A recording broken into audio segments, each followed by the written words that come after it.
नमस्कार साथियों, कक्षा प्लस के इस ऑनलाइन प्लेटफॉर्म पे आप सभी का स्वागत है।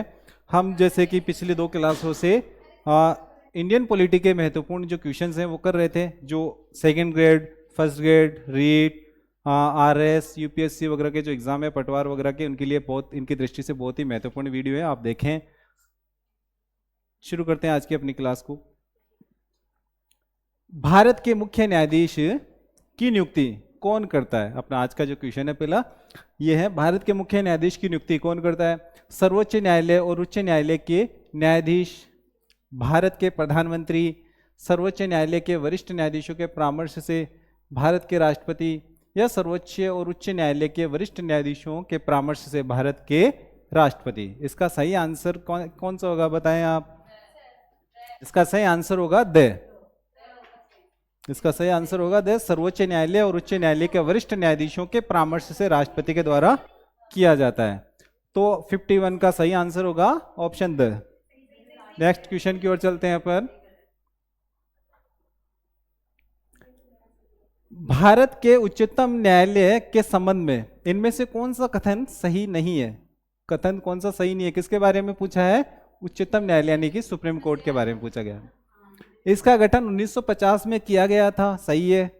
यह देश में सर्वोच्च अपीलीय अदालत है, यह भी सही है, ठीक है। फिर बाद में यह किसी भी अदालत या न्यायाधिकरण के साथ साथ कोर्ट मार्शल के फैसले पर सुनवाई कर सकता है, यह गलत है। यह कोर्ट मार्शल को छोड़कर किसी भी न्यायालय या ट्रिब्यूनल के फैसले पर सुनवाई कर सकता है, यह सही है। तो इसका सही ऑप्शन यहाँ पे गलत पूछा है अपन से, तो ये है इसमें से, ठीक है।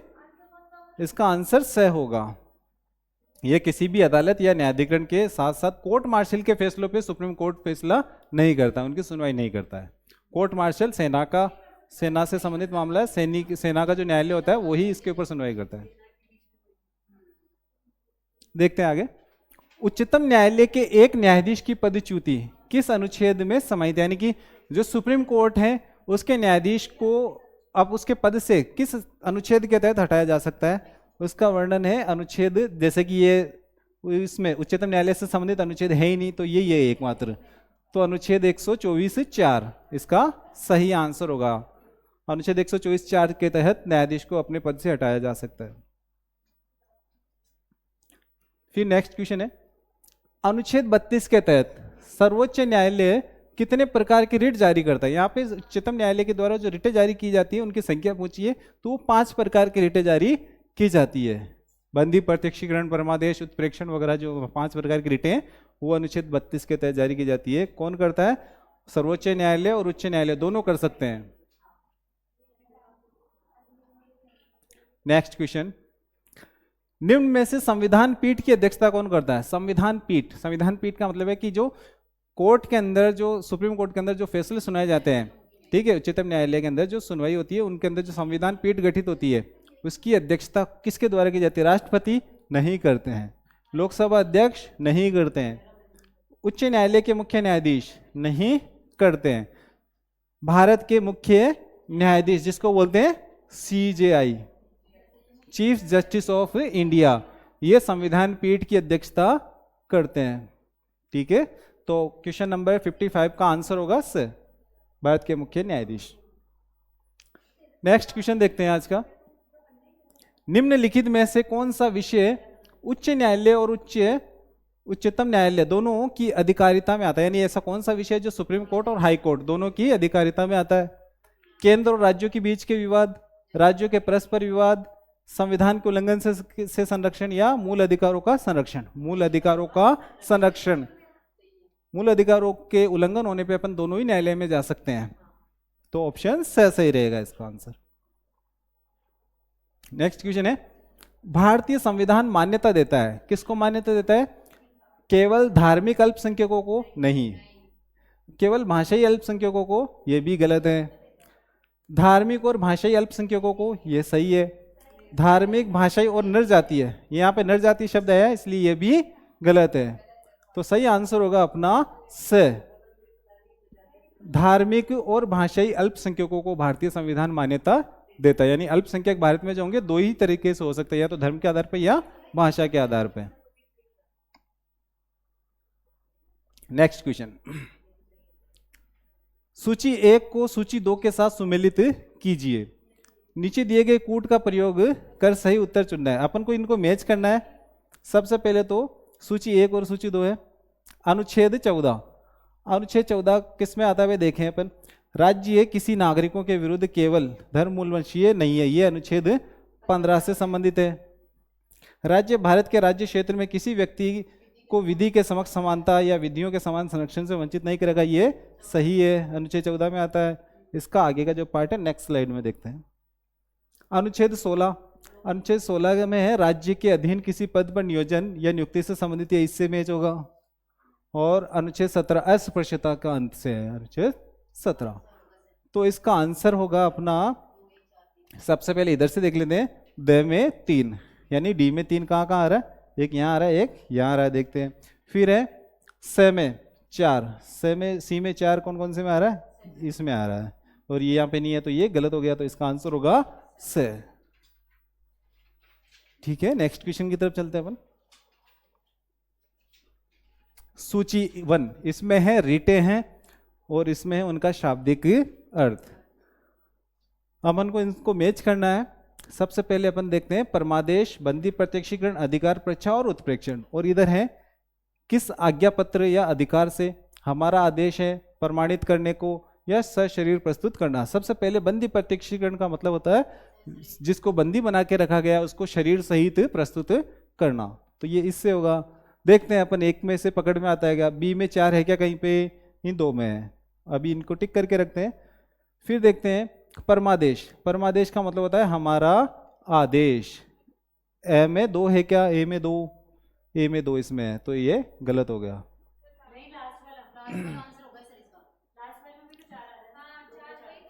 हाँ हाँ सॉरी सॉरी, हाँ अभी देखते हैं, अभी देखते हैं। फिर नेक्स्ट क्वेश्चन है अधिकार परीक्षा। अधिकार परीक्षा का मतलब होता है किस अधिकार या आज्ञा पत्र से, ठीक है, ये इससे होगा। उत्प्रेक्षण, उत्प्रेक्षण यानी कि प्रमाणित करना। अब देखते हैं परमादेश 2 में, ए में 2 है, ए में 2 है, बंदी प्रत्यक्षीकरण यानी बी में 4 इसमें है, फिर अधिकार परीक्षा सी में 1 है और डी में 3 है, तो इसका सही आंसर होगा ये, ठीक है, ऑप्शन द। नेक्स्ट क्वेश्चन है अपना सूची 1 और सूची 2। इसमें लोक नियोजन में समता, अल्पसंख्यक अधिकार, व्यक्तिगत स्वतंत्रता का अधिकार और शोषण के विरुद्ध अधिकार, और ये अपने अनुच्छेद है, अनुच्छेद 29, अनुच्छेद 21, अनुच्छेद 23, अनुच्छेद 16 और अनुच्छेद 25। सबसे पहले अपन देखते हैं लोक नियोजन में समता यानी कि सरकारी जो नौकरियां वगैरह होगी उसमें समानता, समान व्यवहार किया जाएगा। कौन से अनुच्छेद के तहत, अनुच्छेद होगा 16, ये हो गया 4। फिर अल्पसंख्यकों के अधिकार, अल्पसंख्यकों के अधिकार है अनुच्छेद 29 में। व्यक्तिगत स्वतंत्रता का अधिकार है अनुच्छेद 21 में, इसमें आप मनपसंद भोजन कर सकते हैं, कहीं पे भी घूम सकते हैं, ये इसके अंदर आता है, मनपसंद सॉन्ग सुन सकते हैं। फिर है शोषण के विरुद्ध अधिकार अनुच्छेद 23। अब देखते हैं, मैच करते हैं इसको। ए में है 4, ए में 4 है क्या, 3 में है, ये कट गया, ठीक है, इसमें नहीं है। फिर है अल्पसंख्यकों के अधिकार, ये है यानी बी में 1, बी में 1 कहीं पे है क्या, ये रहा। आगे देखते हैं व्यक्तिगत स्वतंत्रता का अधिकार सी में 2, सी में 2 है इसमें, और शोषण के विरुद्ध अधिकार अनुच्छेद 23 इसमें 3, ये इसका सही आंसर होगा द। फिर नेक्स्ट क्वेश्चन की तरफ चलते हैं। भारतीय संविधान का अनुच्छेद 21 कौन सा अधिकार प्रदान करता है, 21 क, कौन सा है अनुच्छेद 21 क है यहाँ पे, है ना, 21 क यानी कि राइट टू एजुकेशन। कौन से बच्चों को, 6 से 14 वर्ष तक के जो बच्चे होते हैं उनको राइट टू एजुकेशन प्रोवाइड करवाता है, यानी कि शिक्षा है यहाँ पे, ऑप्शन द इसका सही आंसर होगा। Next question, Selvi versus Karnataka राज्यवाद 2010 में सर्वोच्च न्यायालय ने किस टेस्ट को वर्जित किया है, यानी कि ये नार्को टेस्ट है, पॉलीग्राफी टेस्ट है और ब्रेन मैपिंग, यानी कि ये जो टेस्ट है इसके द्वारा व्यक्ति को खुद के खिलाफ गवाही दिलवाई जाती है, और इस सेल्वीवाद के अंदर सर्वोच्च न्यायालय ने इनको तीनों टेस्टों को बैन कर दिया है, तो उपयुक्त सभी इसका सही आंसर होगा, ठीक है। 62 का आंसर होगा उपयुक्त सभी, यानी कि तीनों के तीनों, इनको बैन कर दिया गया है। नेक्स्ट क्वेश्चन, निम्नलिखित में से संविधान के कौन से अनुच्छेद में SC/ST को पदोन्नति में आरक्षण का प्रावधान किया गया, यानी कि जो रिजर्व कैटेगरीज है SC और ST, उनको प्रमोशन में आरक्षण का प्रावधान किया गया है।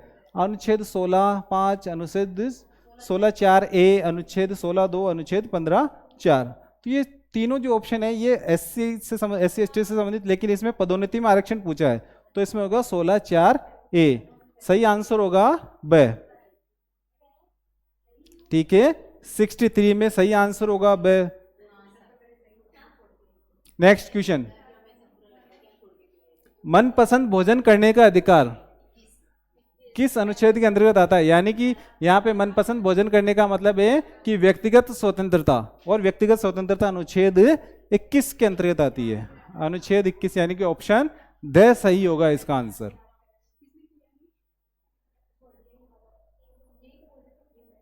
देखते हैं, सही युग में सुमेलित कीजिए। अब अपन को इनको मैच करना है, इधर अनुच्छेद है और इधर इनके प्रावधान है।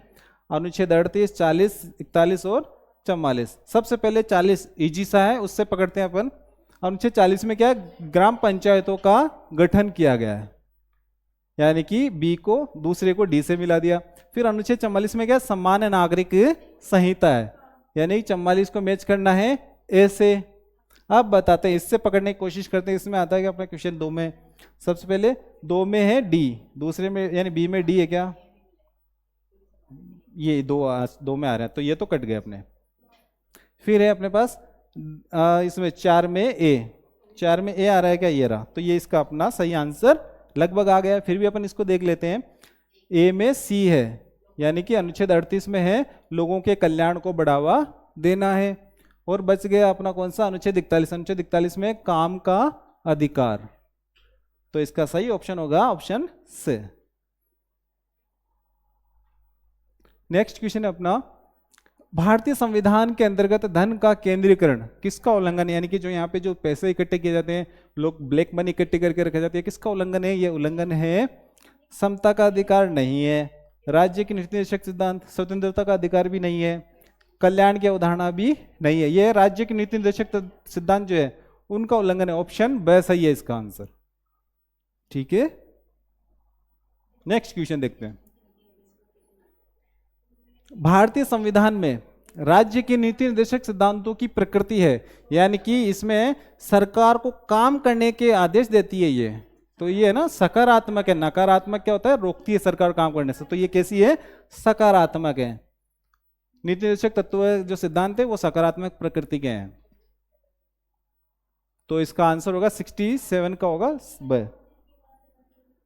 नेक्स्ट क्वेश्चन है, भारत की विदेश नीति की प्रमुख विशेषता है। भारत की जो विदेश नीति है, सबसे पहली बात तो अनुच्छेद 51 में भारतीय विदेश नीति के बारे में प्रावधान किया गया है। अब इसमें क्या क्या चीजें, शांतिपूर्ण से अस्तित्व की नीति यह है, संयुक्त राष्ट्र संघ के साथ सहयोग की नीति यह भी है, गुट निरपेक्षता की नीति भी है, और उपयुक्त सभी, यानी कि ये सारे के सारे सही है। इसका सही आंसर होगा स। नेक्स्ट क्वेश्चन, भारत के राष्ट्रपति ने जिस एकमात्र मामले में अपनी वीटो शक्ति का प्रयोग किया था वह कौन सा मामला था, यानी कि एकमात्र न्यायाधीश एकमात्र मामले में वीटो शक्ति का प्रयोग किया था, कौन से राष्ट्रपति ने किया था, ज्ञानी जैल सिंह ने किया था। वो मामला कौन सा था,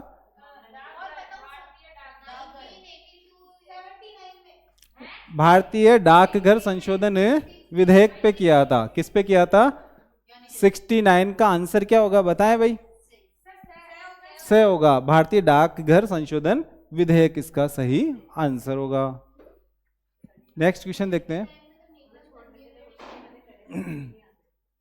नेक्स्ट क्वेश्चन, भारतीय संविधान के निम्नलिखित में से किस एक संशोधन के द्वारा राष्ट्रपति को कोई भी मामला मंत्रिपरिषद द्वारा पुनर्विचार के लिए वापस भेजने का अधिकार दिया गया है। अनुच्छेद 39, अनुच्छेद 40वां, 39वां, 42वां और 44वां, बताएं कौन से संविधान संशोधन के तहत। 44वें संविधान संशोधन के तहत एक बार पुनर्विचार के लिए भेज सकता है।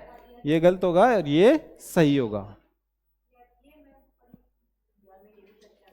सही आंसर इसका द है। आगे देखते हैं, राष्ट्रपति पद के चुनाव की अधिसूचना भारत के निर्वाचन आयोग द्वारा कब जारी की जाती है? यानी कि यहाँ पे देखें क्या कह रहा है, प्रश्न ये पूछ रहे हैं कि राष्ट्रपति का जो चुनाव होना है उसके लिए जो आचार संहिता जो लगती है या चुनाव के लिए जो घोषणा की जाती है वो 60 दिन पहले की जाती है। तो इसका सही आंसर होगा 60 दिन पूर्व की किसी अवधि में 1 दिन, यानी कि ऑप्शन से सही होगा।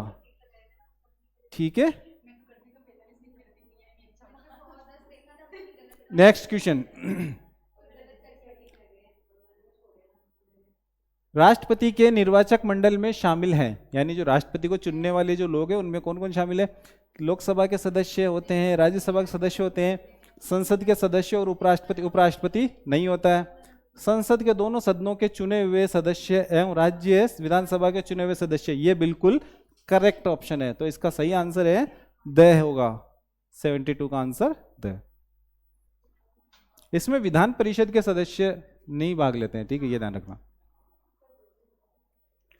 भारत के राष्ट्रपति की निषेधाधिकार शक्ति के बारे में निम्नलिखित में से कौन सा कथन गलत है? निषेधाधिकार शक्ति के बारे में कौन सा कथन गलत पूछा है ना, गलत कथन के बारे में ध्यान रखना अपन को। तो इसमें राष्ट्रपति राज्य व्यवस्थापिका द्वारा पारित ऐसे विधेयकों को अनुमोदन करने से इनकार कर सकता है जो राज्यपाल के द्वारा उसके अनुमोदन के लिए आरक्षित रखे गए हैं। ये सही है, मना कर सकता है। दूसरा है, राष्ट्रपति ऐसे विधेयकों को राज्य व्यवस्थापिका द्वारा पुनर्विचार करने के लिए राज्यपाल को निर्देशित कर सकता है। इस राष्ट्रपति ऐसे विधेयकों को राज्य व्यवस्थापिका के द्वारा पुनर्विचार करने के लिए राज्यपाल को निर्देशित कर सकता है। यदि राज्य व्यवस्थापिका विधेयक को वापस राष्ट्रपति के पास भेजती है तो उसके पास विधेयक को अनुमोदित करने का के अलावा और कोई विकल्प नहीं रह जाता। ये गलत है, ये गलत है। ठीक है, ये सही है और ये गलत है। लास्ट वाला भी देख लेते हैं, क्या पता ये भी ज्यादा गलत हो। राज्य व्यवस्थापिका के द्वारा पारित विधेयक को सीधे अनुमोदित नहीं करने की शक्ति राष्ट्रपति को दरअसल राज्यपाल के माध्यम से प्राप्त होती है। ये सही है, तो इसका सही आंसर होगा से, क्योंकि यहाँ पे अपन से पूछा है गलत कथन। ठीक है, तो इसका सही ऑप्शन होगा, आंसर होगा से। नेक्स्ट क्वेश्चन देखते हैं। भारतीय संविधान के अनुच्छेद 123 में वर्णित निम्नलिखित कथनों पर विचार करना। अनुच्छेद 123 किससे संबंधित है? द्वारा अध्यादेश से संबंधित है। राष्ट्रपति राज्यपाल के द्वारा नहीं पूछा गया है, यहाँ पे राष्ट्रपति के द्वारा पूछा गया। राष्ट्रपति जो अध्यादेश जारी किया जाता है वो अनुच्छेद 123 के तहत जारी किया जाता है। उसमें देखिए कथन क्या है, राष्ट्रपति को संसद के विश्रांति काल में अध्यादेश प्रख्यापित यानी कि जारी करने की शक्ति है। ये सही है। इस अनुच्छेद के अधीन प्रख्यापित अध्यादेश का वही बल और प्रभाव होगा जो संसद के अधिनियम का होता है। ये भी सही है। फिर है, ऐसा अध्यादेश राष्ट्रपति द्वारा किसी भी समय वापस लिया जा सकेगा। ये भी सही है। तो 1 2 तीनों सही किसमें? 1 2 तीनों सही है ना, 1 2 3 सही है। नेक्स्ट क्वेश्चन देखें। भारत के राष्ट्रपतीय निर्वाचन के लिए नाम निर्देशन पत्र प्रस्तुत करने के संबंध में कौन सा कथन सही है? सही कथन पूछा है यहाँ पे, 3 कथन में से एक सही है। कौन से सही है देखते हैं। नाम निर्देशन पत्र पर देखें, नाम निर्देशन पत्र पर कम से कम 50 निर्वाचकों के हस्ताक्षर प्रस्तावकों के रूप में और कम से कम 50 निर्वाचकों के हस्ताक्षर समर्थकों के रूप में होंगे। ये सही है। किसी अभ्यर्थी को निर्वाचन के लिए तब तक सम्यक रूप से नाम निर्दिष्ट नहीं समझा जाएगा जब तक उसने 15,000 रुपये की जो जमानत राशि है वो जमा नहीं करता। ये भी सही है। जहां कोई अभ्यर्थी एक से अधिक नाम निर्देशन पत्रों के द्वारा नाम निर्दिष्ट है वहां उसे मात्र एक निक्षेप करना होता है। यानी कि जो व्यक्ति राष्ट्रपति चुनाव के लिए एक से ज्यादा फॉर्म भरता है उसको बाकी सारे फॉर्म विड्रॉ करने होते हैं, सिर्फ एक ही फॉर्म रखना पड़ता है। तो इसमें 1 2 और तीनों ही सही है। इसका आंसर होगा द। तो दोस्तों आज की जो हमारी क्लास है इसको यहीं पे समाप्त करते हैं। आपको हमारी क्लास कैसी लगी? अगर अच्छी लगी तो आप हमारे जो वीडियो है इसको शेयर करें, लाइक करें और सब्सक्राइब करें। जय हिंद दोस्तों, अगली क्लास में फिर मिलेंगे।